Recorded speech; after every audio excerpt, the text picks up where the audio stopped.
हिंद, आप सभी वर्दी लवर्स का आपके अपने चैनल में एक बार फिर से स्वागत है। दोस्तों, आज हम करने वाले हैं आर्मी अग्निवीर 2025 के लिए साइंस के ह्यूमन बॉडी यानी मानव शरीर से संबंधित क्वेश्चंस। क्योंकि आप सभी से मैंने वादा किया है कि साइंस में मैं आपको स्कोर बहुत अच्छा करवाने वाला हूं। तो क्योंकि आपका सिलेक्शन ही क्या है, हमारा लक्ष्य है, और उस लक्ष्य को हासिल करने के लिए मेरे साथ आपको भी मेहनत करनी होगी। ठीक है, क्योंकि जीत के लिए जुनून चाहिए, जिसमें उबाल हो वो खून चाहिए, कंटिन्यू पढ़ने वाला स्टूडेंट चाहिए। अगर आप हो कंटिन्यू पढ़ने वाले लगातार, जिस तरीके से विराट कोहली खेलता रहता है आराम से, एक एक रन लेके, दो दो रन लेके, और वो जीत तक लेके जाता है, उसी तरीके से डेली आपको पढ़ना है। कभी कम पढ़ोगे, कभी ज्यादा पढ़ोगे, लेकिन कंटिन्यू अगर आप पढ़ोगे तो आपकी जीत है वो जरूर संभव है, आपको कोई नहीं रोक सकता। तो चलिए शुरुआत करते हैं। मानव शरीर से संबंधित क्वेश्चंस आज हम पढ़ने वाले हैं, जो आपके एग्जाम की शान बनने वाले हैं। ठीक है, सारे के सारे टॉप क्वेश्चंस मैं लेके आया हूं जो आपके एग्जाम्स में आ सकते हैं। तो सारे के सारे क्वेश्चंस को आपको याद कर लेना है। टॉप 30 क्वेश्चंस हम यहां पर करने वाले हैं आपके यहां से साइंस के मानव शरीर से। मानव शरीर का सबसे बड़ा अंग कौन सा होता है? स्टूडेंट को बहुत ज्यादा कंफ्यूज करने वाला क्वेश्चंस, लेकिन डेली पढ़ने वाले हम जो हमारे स्टूडेंट हैं उनके लिए बहुत आसान है। मानव शरीर का सबसे बड़ा अंग कौन सा हो जाएगा? तो इसका हो जाएगा त्वचा। त्वचा है वो मानव शरीर का सबसे बड़ा अंग हो जाएगा। जब भी हमसे पूछे कि मानव शरीर का सबसे बड़ा अंग कौन सा हो जाएगा, त्वचा यानी स्किन हो जाएगा। और अगर हमसे पूछे सबसे बड़ी ग्रंथि कि मानव शरीर की सबसे बड़ी ग्रंथि कौन सी है, सबसे बड़ी ग्रंथि पूछे, तो वो कौन सी हो जाएगी? यकृत हो जाएगी, लीवर हो जाएगी। मानव शरीर की सबसे बड़ी ग्रंथि हो जाएगी। फेफड़े हैं वो क्या काम करते हैं? फेफड़े हैं ऑक्सीजन अंदर बाहर करने का काम करते हैं, हमारे शरीर में ऑक्सीजन पहुंचाने का काम करते हैं। तो फेफड़े हमारे लिए बहुत जरूरी हैं। किस चीज के लिए? सांस लेने के लिए जरूरी है, सांस लेने के लिए जरूरी है। ठीक है, धूम्रपान आपने देखा होगा कि अगर कोई व्यक्ति धूम्रपान करता है तो उसके फेफड़े खराब हो जाते हैं। क्यों? क्योंकि वो सांस ले रहा होता है, तो उससे जो धूम्रपान जैसे सिगरेट वगैरह की जो धुआं है वो अंदर जाती है और फेफड़ों को खराब कर देती है। तो धूम्रपान कभी नहीं करना चाहिए। ठीक है, हृदय क्या होता है? दिल। हृदय, इसका काम होता है रक्त को पूरे शरीर में पंप करना, पूरे शरीर में पहुंचाना। ये हमारे दिल का काम होता है। और दिल है वो ऐसे वाला नहीं होता है। ठीक है, चलो इतना समझ में आ गया, याद हो गया सभी को? बस त्वचा है वो मानव शरीर का सबसे बड़ा अंग हो जाएगा। सबसे बड़ी ग्रंथि यकृत, लीवर हो जाएगी आपकी। आगे बढ़ते हैं, अगला क्वेश्चन देखिए। दूसरा वाला क्वेश्चन गायब हो गया, कोई बात नहीं। मानव या मनुष्य है वो कौन सी गैस छोड़ता है? तो जब हम सांस ले रहे होते हैं तो दो चीजें होती हैं। एक गैस को हम अंदर ले रहे होते हैं और एक गैस को हम बाहर छोड़ रहे होते हैं। अंदर कौन सी ले रहे होते हैं? जो हमारे शरीर के लिए जरूरी है, और उसका नाम है भाई ऑक्सीजन। और बाहर हम कौन सी गैस छोड़ रहे होते हैं? Carbon dioxide. तो अंदर लेने की पूछेगा तो वो हो जाएगा ऑक्सीजन, जो हमारे श्वास के लिए सबसे ज्यादा जरूरी है। ठीक है, तो सांस के लिए जरूरी कौन सी हो जाएगी? ऑक्सीजन हो जाएगी। लेकिन इसमें पूछा है कि कौन सी गैस छोड़ता है बाहर, कौन सी गैस छोड़ता है? Carbon dioxide. और ये कार्बन डाइऑक्साइड हमारे लिए तो महत्वपूर्ण नहीं है, लेकिन जो हमारे पेड़ पौधे हैं वो इसी से अपना भोजन बनाते हैं, तो वो उनके लिए ये इंपॉर्टेंट हो जाती है। ठीक है, चलो आगे बढ़ते हैं कि मस्तिष्क का कौन सा भाग संतुलन नियंत्रित करता है? यानी कि जो हमारा दिमाग है, मस्तिष्क है, इसका कौन सा भाग है वो संतुलन निर्धारित करता है, नियंत्रित करता है? वरना तो कुछ गड़बड़ हो जाएगी। ठीक है, जब ये चीज है ना, जो मनुष्य के दिमाग का ये हिस्सा हिल जाता है तो फिर मनुष्य अटपटी चीजें करने लग जाता है। ठीक है, तो वो कौन सा हो जाएगा? वो हो जाएगा आपका सेरेबेलम हो जाएगा। इंपॉर्टेंट क्वेश्चन है, याद कर लेना, आपके एग्जाम्स में बार बार रिपीट होता है। आगे बढ़ते हैं कि मानव शरीर का तापमान सेल्सियस में कितना होता है? दो चीज में पूछता है कि मानव का तापमान सेल्सियस में कितना होता है और फारेनहाइट में कितना होता है। तो सेल्सियस में कितना हो जाएगा, यहां पर 37 डिग्री सेल्सियस हो जाएगा।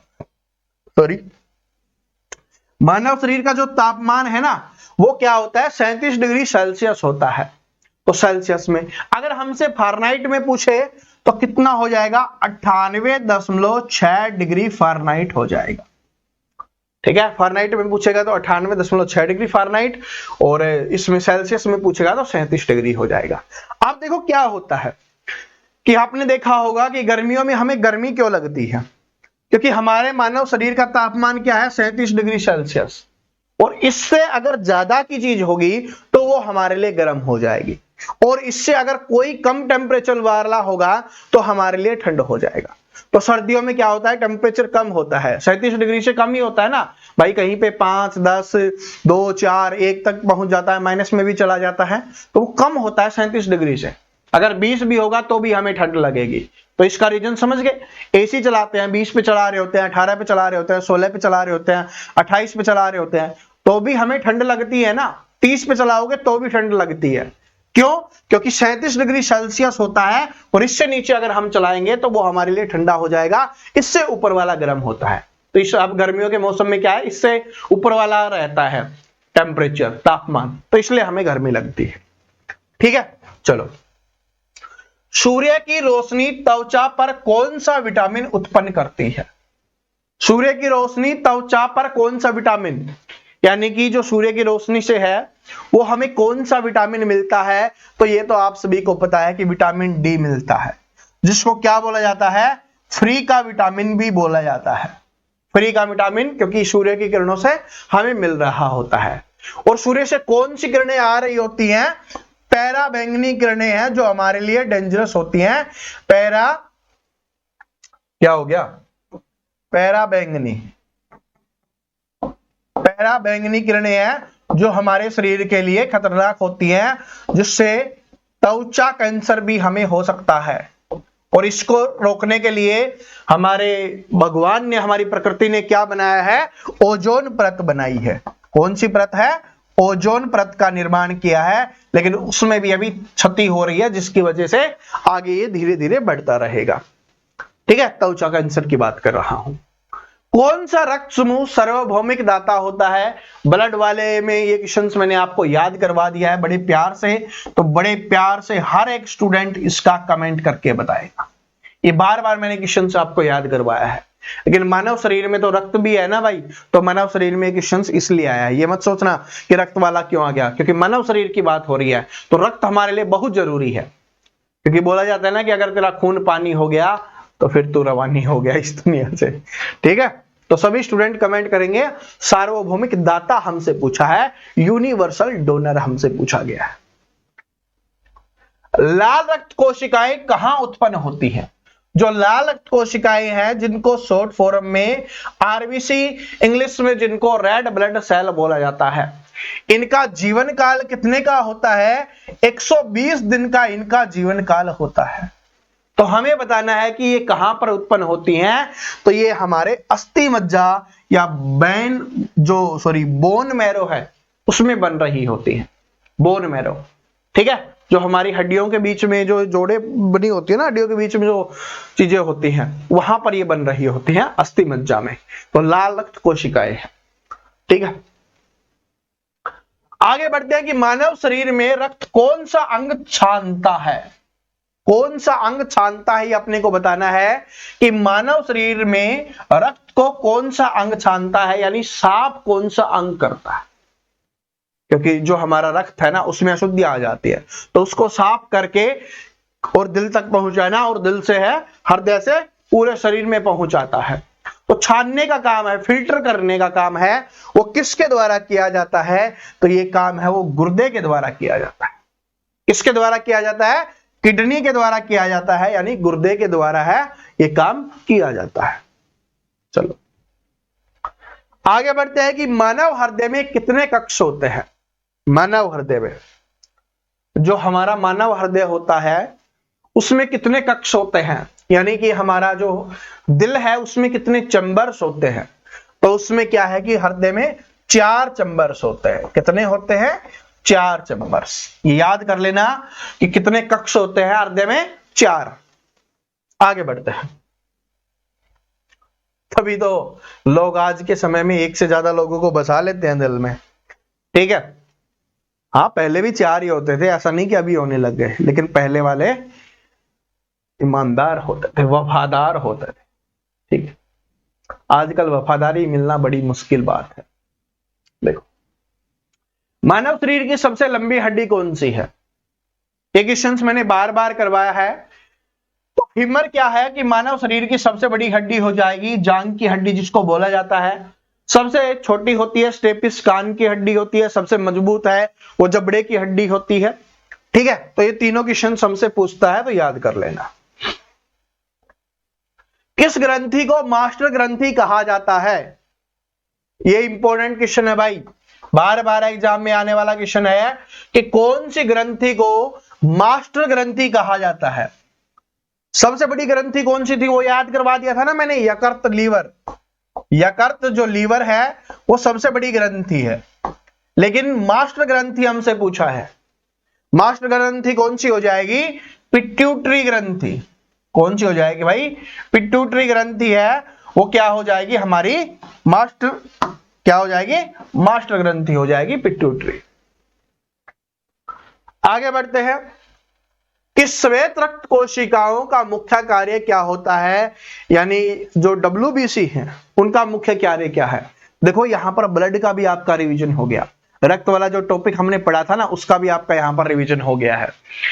तो श्वेत रक्त कोशिकाएं हैं, ये बनती रहती हैं, खत्म होती रहती हैं, ठीक है। अब कौन बनता रहेगा, कौन खत्म होता रहेगा? योद्धा, ठीक है। तो योद्धा किससे लड़ेगा? संक्रमण से लड़ता है। तो हमसे पूछा है कि व्हाइट ब्लड सेल है उनका मुख्य कार्य क्या होता है? संक्रमण से लड़ना, रोग रोगाणुओं से लड़ना, ठीक है। आगे बढ़ते हैं कि आंख का कौन सा भाग प्रवेश कर, देखो इस क्वेश्चन को ध्यान से पढ़ना, कई बार स्टूडेंट से गलत हो जाता है कि आंख का कौन सा भाग प्रवेश करने वाले प्रकाश की मात्रा को नियंत्रित करता है। प्रकाश की मात्रा को नियंत्रित कौन सा भाग करता है, ये अपने को बताना है। तो इसका आंसर हो जाएगा आइरिस। क्या हो जाएगा? आइरिस है वो हमारे आंखों में जो प्रकाश पड़ता है, जो रोशनी पड़ रही होती है, उसकी मात्रा को नियंत्रित करता है कि कितना प्रकाश हमारी आंख के अंदर जाना चाहिए।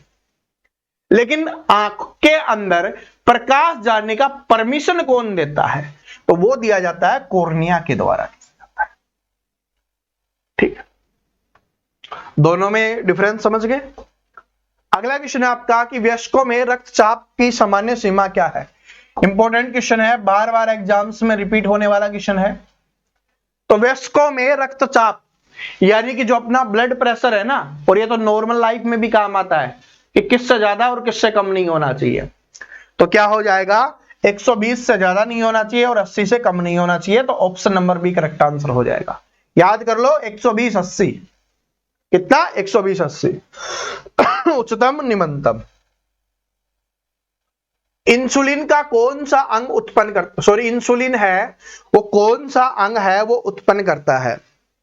इंसुलिन है वो किसके द्वारा उत्पन्न किया जाता है, कौन से अंग के द्वारा? ये भी काफी बार आपके एग्जाम्स में आया हुआ इंपॉर्टेंट या मोस्ट इंपॉर्टेंट क्वेश्चन लिख सकते हो, क्योंकि बार बार इस क्वेश्चन को एग्जाम में पूछा गया है। तो अग्नाशय क्या हो जाएगा? पैनक्रियाज जिसको बोला जाता है वो इंसुलिन को क्या करता है? उत्पन्न करता है। पैनक्रियाज अग्नाशय। आगे बढ़ते हैं कि एक मानव, वयस्क मानव के कितने दांत होते हैं? वयस्क मानव के पूछा है, यानी कि एक जो जवान है, एडल्ट है, उसके कितने दांत होते हैं बताइए। तो आपने सुना होगा ना कि भाई तेरे 32 के 32 दांत तोड़ दूंगा। तो कितना हो जाएगा? 32 दांत हो जाएगा।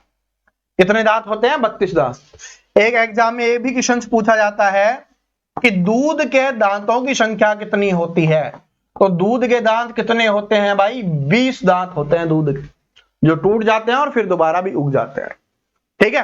तो 20 क्या होते हैं? दूध के दांत होते हैं। बाकी क्या होते हैं? जाड़े होते हैं। ठीक है, जाट समझते हो ना अपनी वाली है। तो दूध के दांत कितने होते हैं? 20 होते हैं। और वयस्क मानव में कितने दांत होते हैं? 32 दांत होते हैं। और जब 6 महीने का छोटा बच्चा होता है तो उसके 2 से 3 दांत होते हैं। ठीक है, वैसे नहीं पूछता लेकिन कभी पूछे तो बता देना। ठीक है, और एक बार आया था कि जो लास्ट में जो जाड़ आती है, जिसको हम तो जाड़ बोलते हैं, वैसे उसको दाढ़ बोला जाता है। वो कौन सी होती है? तो उसको अक्कल दाढ़ बोला जाता है, अक्कल दाढ़। ठीक है, ये लगभग 25 के बाद ही आती है। ठीक है, मैं लड़कों की बता रहा हूं, 25 के बाद ही आती है उनको। अक्कल दाढ़ का मतलब होता है बस अब उसको अक्कल आना शुरू हो जाएगी। श्वसन के लिए कौन सी गैस आवश्यक है? तो अभी मैंने आपको बताया, तो श्वसन के लिए क्या हो जाएगा? ऑक्सीजन जरूरी है हमारे लिए। ठीक है, चलो। रक्त में प्लेटलेट्स का क्या कार्य होता है? जो प्लेटलेट्स होती हैं उनका क्या कार्य होता है? प्लेटलेट्स, तो जो प्लेटलेट्स होती हैं उनका कार्य होता है रक्त का थक्का बनाना। क्या काम होता है? रक्त का थक्का बनाना, क्लॉट ब्लड। पाचन तंत्र का कौन सा भाग पानी को अवशोषित करता है?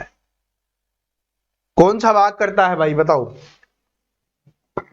सॉरी, ठीक है, आज राबड़ी नहीं पी, आज रई मारा दही पी लिया तो इसने डकार आ रही है। ठीक है, राबड़ी बड़ी प्यारी है यार, गर्मियों में राबड़ी।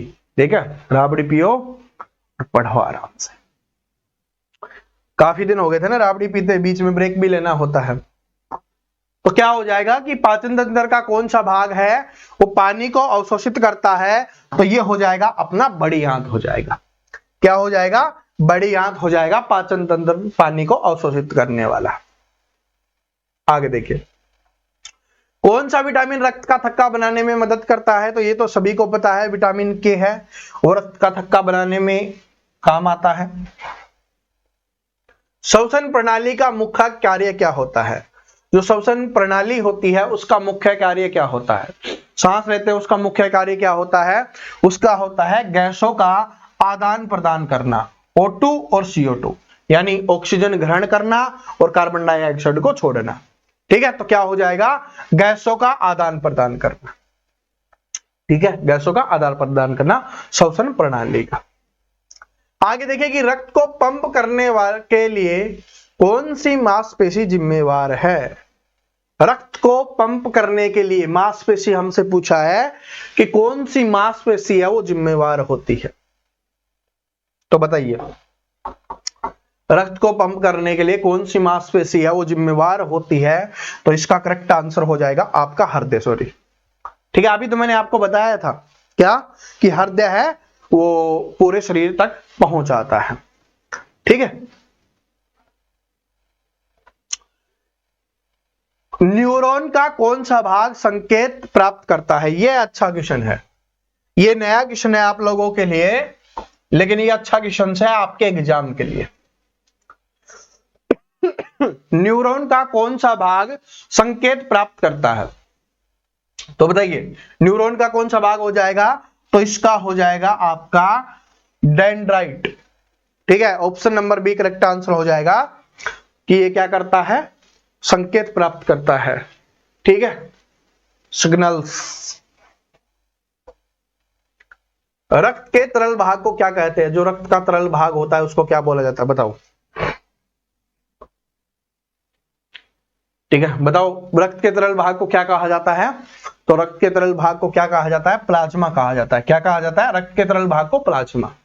ठीक है, और हमसे यह पूछा जाता है रक्त या खून में कौन सी चीज पाई जाती है? हीमोग्लोबिन। हीमोग्लोबिन में कौन सी धातु पाई जाती है? आयरन पाई जाती है, लोहा पाया जाता है, आयरन। ठीक है, ये भी याद रख लेना। आगे देखिए क्या है कि मजबूत हड्डियों के लिए कौन सा खनिज आवश्यक है? मजबूत हड्डियों के लिए, हड्डियां किसकी बनी होती है? कैल्शियम की बनी होती हैं, तो उनके लिए किसकी आवश्यकता होगी? कैल्शियम की आवश्यकता होगी। ठीक है, कैल्शियम की।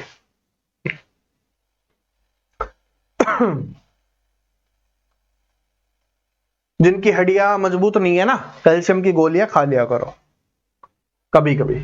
कान का कौन सा भाग संतुलन बनाए रखने में मदद करता है? तो कान का कौन सा भाग है जो संतुलन बनाए रखने में मदद करता है। तो जो ये हमारी अर्धवर्ताकार है ना, नलियां होती हैं ये कान की, आपके कान में हाथ लगा के देखना, आपको दिख रहा होगा, इधर दिख रहा है ना, हाँ ये वाला। तो अर्धवर्ताकार जो नलियां होती है ना, वो क्या होती हैं कि हमारे कान के जो चीजें हैं उनको संतुलित करती है, कि एकदम से चीजें ना जाए, आवाज है एकदम से नहीं जाए गई तो वरना पर्दा फट जाएगा, पर्दा फट गया तो फिर बहरे हो जाओगे, और बहरे हो गए तो फिर इस समाज में कोई नहीं सुनेगा, वैसे ही कोई नहीं सुनता, ठीक है, बहरों की तो फिर कौन सुनेगा, समझ रहे हो। यकृत लीवर का मुख्य कार्य क्या होता है, ये इंपॉर्टेंट है।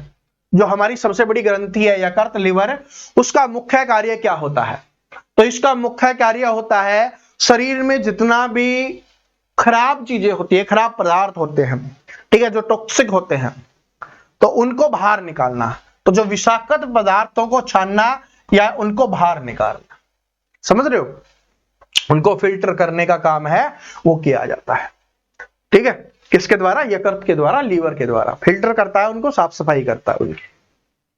चलो, किस विटामिन की कमी से स्कर्वी रोग होता है, भाई ये विटामिन वाला क्यों आ गया, क्योंकि मानव शरीर में रोग होता है इसलिए। तो विटामिन सी की कमी से स्कर्वी होता है, विटामिन ए की कमी से रतौंधी, बी की कमी से बेरी-बेरी, सी की कमी से स्कर्वी, डी की कमी से रिकेट्स नामक रोग होता है, ठीक है। और इनके विटामिन वाली क्लास में मैंने आपको इनके नाम याद करवाए हैं, वो सारे के सारे याद कर लेना, एग्जाम में वो भी आता है। आगे बढ़ते हैं अगला क्वेश्चन से कि कौन सा हार्मोन है जो रक्त शर्करा के स्तर को नियंत्रित करता है, तो कौन सा हार्मोन है बताओ। तो ये तो बिल्कुल सिंपल है, सभी को पता है, क्या हो जाएगा, इंसुलिन हार्मोन। क्या हो जाएगा, इंसुलिन हार्मोन है जो रक्त शर्करा है उसके स्तर को नियंत्रित करता है, यानी जो ब्लड शुगर है उसके लेवल को संतुलित करता है इंसुलिन। क्या हो जाएगा, इंसुलिन हो जाएगा, ठीक है। तो ये मानव शरीर से संबंधित क्वेश्चन थे जो हमने पढ़ लिए हैं और बड़े प्यार से पढ़े हैं, बहुत ज्यादा हार्ड क्वेश्चंस नहीं थे, आराम वाले थे, ठीक है। हार्ड वाले जो क्वेश्चंस आएंगे वो टॉपिक आएगा, मैं उसमें पहले ही आपको चेतावनी दे दूंगा कि आज ज्यादा दिमाग लगाने की आवश्यकता है। आज तो सिंपल वाले थे जो बार बार रिपीट होते हैं, इनमें से बहुत सारे क्वेश्चंस तो मैंने पहले भी करवा रखे थे। तो उम्मीद करता हूं आज वाली क्लास सभी को पसंद आई होगी, तो लाइक जरूर करना, कमेंट करके जरूर बता देना क्लास कैसी लगी। और जो आपके लिए कंटिन्यू क्लास है वो 2 PM पर आने वाली है, तो इसके लिए चैनल को सब्सक्राइब करके बेल आइकन को जरूर प्रेस कर लेना। साइंस की क्लास डेली आपको यहीं पर 2 बजे मिलने वाली है, ठीक है। तो मिलते हैं नेक्स्ट वीडियो में, तब तक हंसते रहो, मुस्कुराते रहो, पढ़ते रहो, क्योंकि हंसना, मुस्कुराना, पढ़ना सब कुछ जरूरी है। मिलते हैं नेक्स्ट क्लास में, जय हिंद।